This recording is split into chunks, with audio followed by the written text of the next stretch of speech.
And good afternoon. Welcome to We Believe Digital News Break, broadcasting to you live from our We Believe Digital studios on Livingston Road in downtown Jackson, Mississippi. My name is Chris Young, and I'll be your host for the day. We're 54 degrees in Jackson, heading for clear skies, heading for 62 degrees today. And got a whole bunch of different stories lined up for you today. And before I get into that, just want to share that we've gotten so many subscribers on our Facebook channel, but not nearly as many on our YouTube channel.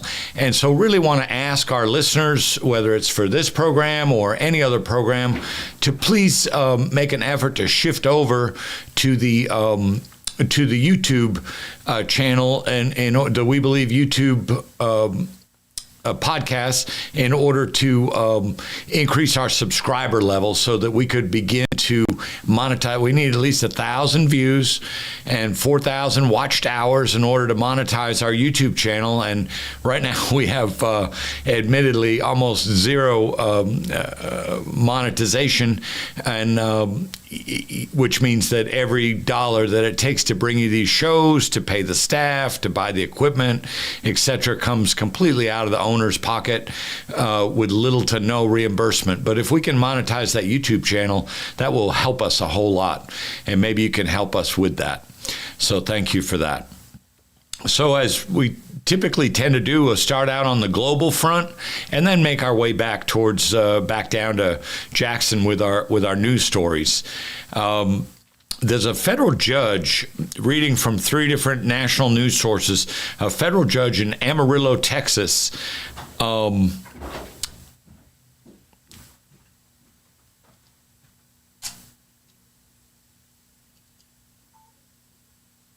there we go. A federal judge in Amarillo, Texas, considering a ban on abortion pills, a nationwide ban on abortion pills, and yesterday asked lawyers in the case to keep it quiet, saying less advertisement is better. So much for transparency relating to an issue that could impact 64 million women directly this year. Craziness and madness. We want to consider doing this, but please don't talk about it. We want to keep it under the rug. Craziness. So that's a federal judge in Amarillo, Texas. The next story is having to do with China. We got a story about China accusing the U.S. Of a submarine pact with Great Britain and Australia, AUKUS they're calling it, and China saying that you're taking a very dangerous road, fueling nuclear proliferation. And this is very interesting because there's all kinds of reports about China expanding its nuclear arsenal, and so really, really tough how this is all playing out. But just gamesmanship, bricksmanship. I hope nothing more than that. Yesterday, Ron DeSantis, he's a presidential hopeful for a lot of people, says that protecting Ukraine is not a vital U.S. interests. So immediately, the foreign minister from Ukraine invited Mr. DeSantis to Ukraine so that they could talk about that and maybe learn more about the issues. So we'll see if DeSantis wants to go over there and learn about it, or if he just wants to take a backseat view from the bleachers and think he knows everything going on with that. But we'll have to watch that in the coming days and see what happens. A couple days ago, Russia, according to several different sources, reported there's reports that a U.S. drone flying in the Black Sea, 25,000 feet over the Black Sea in international waters, was approached by Russian fighter jets. And the Russians like to think that that Black Sea is theirs, but it's not. It's international waters, and the U.S. maintains a presence there all the time, and has been for years and years. And so these fighter jets first came up and got on top of this propeller-driven drone and dropped some of their fuel reserves on top of the drone, I guess in an effort to dissuade it from doing what it's doing, which is collecting intelligence, no doubt. And but apparently when that didn't dissuade the drone, having fuel dropped on top of it, one of the fighter jets came close enough to strike one of the drone's propellers, and that required the controller of the drone to bring it down at that point, because it was no longer safe to be flying. So more craziness going on over there. There wasn't any firing going on, any missiles or anything like that, any guns or any missiles, but just that agitating type of behavior, and really what folks at the Pentagon and the European Command are saying is, really unsafe behavior in the skies, and really condemned the behavior, of course. So those are the four quick stories on the global front. God knows you can pick up a lot of global information. One source I find a lot of credible information is from the BBC, of all places. So anyway, food for thought on that. As we move down to the national level, the FAA is holding a safety summit today, after numerous close calls that have brought safety, broad-based safety concerns into question. There's been 4 to 6 so far this year of close calls in the skies, close calls in takeoff and landing, and in movement of planes at airports. And so it seems like it makes a lot of sense that they have some type of a safety summit. Of course, America being capitalist as it is, greedy as it is, they're not going to suspend any flights over this safety summit, but at least they're doing that, and hopefully something productive can come out of it. Air travel remains far and away the safest mode of travel, far superior to automobiles, far superior to trains. But in any way, these close calls are of a lot of concern to people. So hopefully we can learn something from this and ratchet up our safety, get back up to standards. There's this movie Rust that was being filmed, and I don't know, when we get these stories, it's hard to kind of parse some of this stuff out depending on where you're getting the information from. But, it appears that, someone was killed by a live round on this movie set for this movie called Rust. And Alec Baldwin was the one firing the weapon that had a live round in it, which apparently, of course, is not supposed to ever be the case on a movie set. And so lots going on with all that. I mean, a woman died. Certainly, you wouldn't think that Alec Baldwin would be trying to kill somebody on a movie set, but that's what ended up happening. And which means a tremendous loss, in the industry, and that whole film crew and the family of this woman, affect them for the rest of their lives. And where'd that live round come from? Who put that in there? Who's responsible for that? They have these people called armorers that do that sort of thing. So anyway, everybody's fighting in court now over it. And the special prosecutor in the case has stepped down yesterday, and that was weeks after Baldwin's attorneys had sought to disqualify her. So I don't know what came up in the pleadings and the case itself, where they suspected that she was the wrong person to be overseeing the prosecution, and apparently there was some merit to it because she stepped down from the case yesterday. So we'll have to see what happens with that. Biden is in Las Vegas, President Biden in Las Vegas today to speak on healthcare costs and skyrocketing drug prices at a Las Vegas event. This could serve to be kind of like a plank, if you will, in his reelection campaign.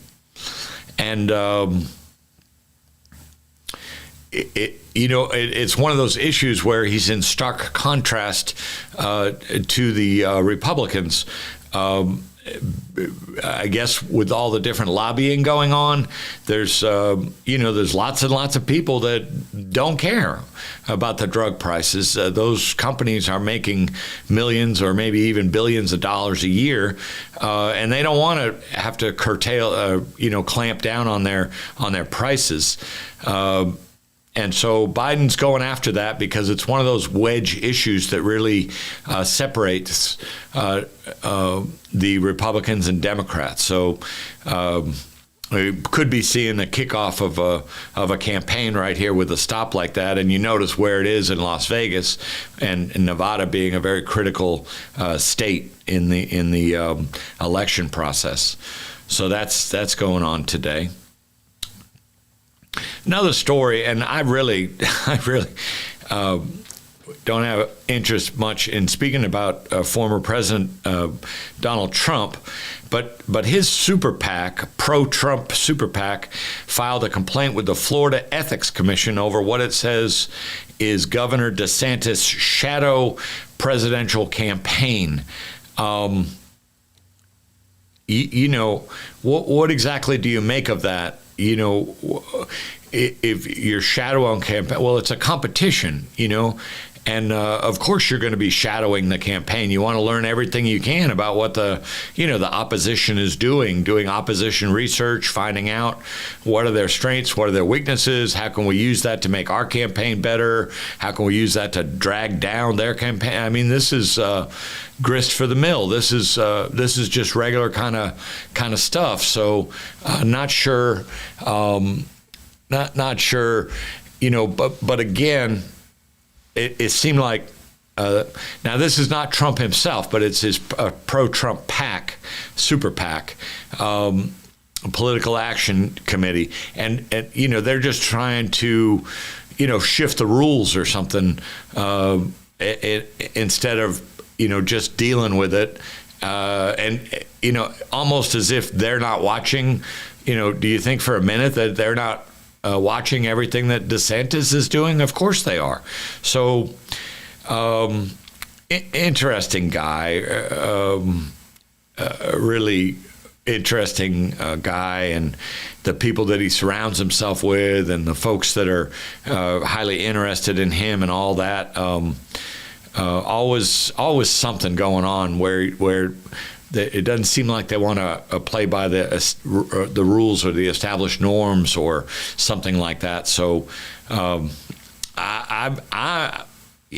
thinking we're that more and more we're seeing Trump in the rearview mirror, and I think that's just fine for this country. The depolarization in the country is off the charts. In fact, I wanted to share with the listeners that last night I went to an event at Millsaps College. I was very pleased to be invited, and it was about 25 people, majority white, and I say that because this is Mississippi, and every single thing in Mississippi is about race, but it was put on by America's Future. And Jackson has a chapter in America's Future. There were several guests there from the Duke University School of Divinity, which was nice, from Raleigh-Durham, North Carolina. And and put on in conjunction with the Braver Angels organization. And the Braver Angels organization is made up of regular citizens. It's a citizen coalition with a goal of bringing blue and red political orientations to the table to work on solutions for depolarization. You know, I mean, just because somebody's a Republican or a Democrat, why do we have to hate one another and just go through all these machinations of hatred and silence, and nobody's going to talk to Uncle Larry anymore because of what he said at Thanksgiving dinners? You know, this is that's Uncle Larry, man. Well, you know, I mean, can't he have an opposing viewpoint? You know, so it was a very interesting night, a couple hours event, really good food and drink, and but I just wanted to share that. So if you have any interest in the Better Angels organization, we have a chapter right here in Jackson, and also America's Future organization. You may want to give those a look on your browser and see what you can learn, and see maybe that's something that you could be involved in. And maybe you realize that this depolarization is really, really hurting us, and we need to find a way to build bridges and collaborate and work together, even if we have different political views. Now, there's so many people invested in never working that out, but I think there's more people invested in trying to find a way to work that out. So just food for thought on that. So we'll skip out now at the end of this first segment for a commercial or two, and we'll be right back.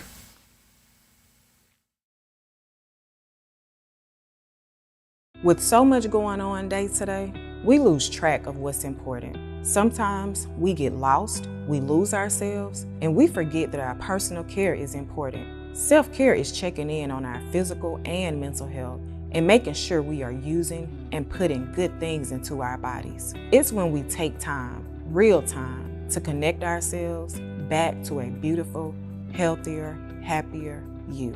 Join me and an expert lineup of speakers on April 1st as we teach you the real meaning of self-care. This will be an empowering and enlightening time to help you get and stay in tune with yourself. Invite a friend, invest in yourself, and let's all learn the true meaning of self-care. You need it, you deserve it. I can't wait to see you transform from the inside out. Looking for the hottest content in the city of Jackson and surrounding areas? Check out WeBelieveDigital.com. Also follow us on Facebook, Instagram, TikTok, and YouTube. We Believe Digital Podcast is here for all your podcasting needs. And welcome back to Newsbreak on We Believe Digital. From We Believe Digital Studios in Jackson, Mississippi, an African-American owned and operated media center. Have all kinds of activities going on here, lots and lots and lots of podcasts, different podcasters from around the area, sports, religion, news, social issues. The list just goes on and on. Please consider talking to us about helping to further your cause, your brand, your products. We can always be reached at 1-800-492-5186. And picking back up on the national news stories, well, actually, maybe that could be broader than that, too. Honda is recalling 500,000 vehicles over a seatbelt latch. They say it's possible that some of the seatbelts may not latch in the following vehicles. And I guess this caught my eye because I test drove a Honda just the other day. So this affects CRVs in the year 17 through 20, 2017 through 2020 CRVs. Odysseys in the year 2018 through 2020. Accords, maybe one of the most popular cars here in America, 2018 and 2019 Accords. Possible the seatbelt might not be latching properly. and 2019 Insights, and also over on the luxury side, the Acura RDX 2019 and 2020. Potential seatbelt problems, contact your Honda dealer, no cost to you. Big recall, 500,000 vehicles. In the state of Mississippi, man, oh man, always sizzling in Mississippi. Today is just another day in Mississippi that the Republican legislators have elected not to hold a hearing on the TANF scandal. Now, you remember that TANF scandal. This is the one where under a Republican administration in Mississippi, these folks pilfered, stole upwards of $100 million of taxpayer money that came directly from the federal government, and they just turned it into a slush fund for themselves.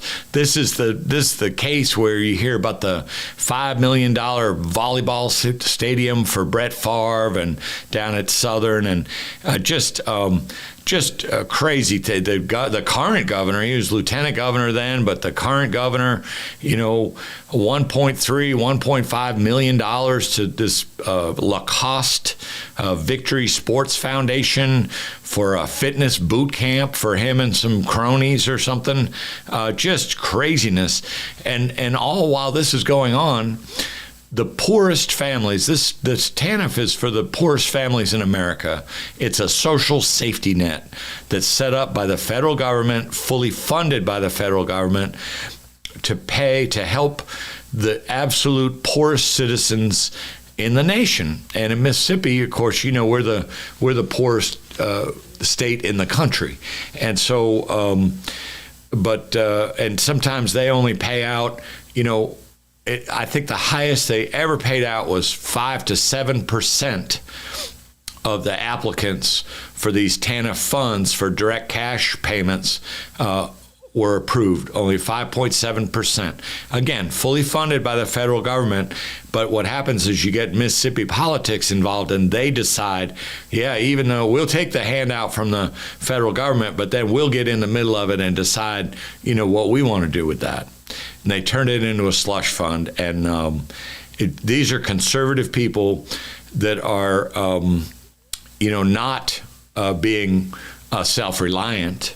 These are conservative people that are not being personally responsible. Stealing and lying is not, responsible behavior. And to steal from the poorest people to make your life easier is just horrific. But that kind of stuff goes on down here. It's just there's a lot of crookedness, and every last one of the people involved be calling themselves Christians. So anyway, God bless them. So that's another day. Now, the Democrats have held 2 hearings so far on this topic. The Republicans have held 0 hearings, and yet it happened under a Republican administration. Smith County Sheriff Joel Houston says nothing is being swept under the rug because there's nothing to hide behind the murder of 25-year-old Rasheem Carter, Smith County. Now, the center of Smith County is just 42 miles from Jackson, Mississippi, sort of east-southeast, if you will. And he had called his mother on the phone, say he was being chased by white men that were hurling racial slurs, and the next day the man was found dead. 25-year-old Rasheem Carter found dead. Ben Crump is now on the case, and so we'll see, what's going on with that. It appears that the investigation stalled, and people are trying to hold this Sheriff Joel Houston accountable, and he's saying that he's just following his procedures. So, when a black man dies, reports of white men chasing him, we don't have to meditate on that too far in this country to know what's going on there. Mississippi Today and Siena College poll shows that 72% of Mississippians favor reinstating a ballot initiative. So we'll see where that goes. 72%, pretty high percent. Also just reported today, just before coming on air, that a full from a poll conducted by Mississippi Today, Siena College, from March 6th to 8th, so just last week, showed 75% of respondents, including 59% of Republicans, said that lawmakers should accept federal funds to expand Medicaid. Wow, that is amazing. Now, are we expecting this to happen? No. The history is no. They'll turn around, they'll call Medicaid Obamacare, and then that's like the hoodwink. That's like the hoodwink to the good old boys, and they're never going to do anything that had the Obamacare name on it, or Obama anything on it. So, but this poll conducted by these credible people at Siena College in a partnership with Mississippi Today, I find to be a very credible news source that I look forward to reading every single day. 59% of Republicans and 75% of the respondents across the state saying that we should expand Medicaid. So we'll see how that rolls out. Yesterday, our esteemed governor, wink wink, signed a bill into law to restrict electric car manufacturers from selling their cars in Mississippi outside of an authorized, franchised dealership. So that became law yesterday. So what does that mean? It means they're trying to hamper the sale of electric vehicles. Now, why are they trying to hamper? They're trying to hamper the sale of electric vehicles because they want to continue to remain invested so much in the fossil fuel industry. And they don't want to spend the money that it's going to take to expand the infrastructure for us to be ready on a large scale in Mississippi for electric vehicles. But obviously this is the wave of the future, and as usual, Mississippi is pushing back on things that would move us forward. That is the way it goes down here. Another story at the state level, sports. Southern Mississippi is out at the NIT, the National Invitation Tournament. Got edged out by UAB last night, 88-60.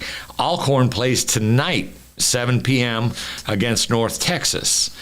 And that's in the NIT. Now, in the big dance, there was a play-in last night for Mississippi State, and they lost to Pitt by one single point. Very sad. And then on the women's side, for the big dance, Mississippi State women play Illinois tomorrow for a play-in game, and Ole Miss. I usually never say that out loud like that. The University of Mississippi versus Gonzaga women. That's tomorrow at 9 p.m. It's a West Coast game. I want to say Seattle or Nevada, something like that. It's a 9 p.m. start tomorrow night. And also Southern plays Sacred Heart in a play-in game tonight. And I believe that's 8 p.m. local. Southern women playing Sacred Heart, women's bracket for the big dance. So we want to wish them all well. And God, if a 1 point loss playing into a tournament, I mean, that's something that's going to stick with those guys for a long time. Really sad. On the local level here in Jackson-Hinds County, got a few stories for you as our time begins to run down quickly. The city of Byron is offering the city of Jackson $5 million to separate their waters from the Jackson water system. So they want to have their own water system and disconnect from Jackson. And because Jackson's invested so much in the Byron waters, they're offering $5 million to do that. Jackson mayor says not so quick. So he's pulling back on that right now. Also today, Thomas Hudson resigned as JSU president. Still no public details about why he was placed on administrative leave 2 weeks ago this week. Which was just 2 months after his contract renewal. So no details about that, but typically we do know that when college presidents resign, it doesn't happen by accident. And yeah, Mr. Williams, that's 28 points. That was a tough one. I said edge out. He said 60 to 28 and 60 to 88 is not edging out. You're right. So anyway, and Elaine Hayes Anthony, very, very popular in the community and in the JSU institution, serving as temporary acting president at JSU. The I love. So we wish everybody well over there. Hope this transition goes as smoothly as possible. Hopefully they find a long-term candidate quickly. Who knows? Maybe it could be, Mrs. Hayes Anthony. So we'll have to see. Jackson Hines Library System Executive Director, I was texting with him this morning. He's up in D.C. advocating for federal funds for infrastructure repairs. Not getting any infrastructure repairs for the libraries from the city of Jackson, or at least not nearly enough to meet the basic needs. And sometimes they have to close libraries down when they get up to 80 degrees. The cooling hasn't been fixed, and leaks in the roofs, and the county. It takes care, acquires the buildings and operates the library system. The city is responsible for all the repairs, the infrastructure repairs, and the city's not been doing that. And so here this executive director, Floyd Council, is up in D.C. Trying to get federal funds for our libraries in Jackson Hines County. And last story, I know we're out of time. We'll squeeze it in quick because it's like deja vu all over again. The Richards disposal emergency contract ends in 2 weeks. The mayor has been in contact with Waste Management, FCC, and Richards to determine if their most recent bids are still valid. He'll make a selection, and he'll present that to council. And here we go again. And so interesting, but not interesting. An attorney for city council said they're working on negotiations for a new contract with Waste Management. Big shock. Here we are again. The problem with that is city council, it's not in their function to negotiate contracts. So they're just again, it looked like a full court press being put on to find a way to get Waste Management back in there. And, I don't know about you, but it's a rare, rare day when I hear complaints about Richard. God knows they got a rocky start, but, it's working around here now, so we'll see how this goes.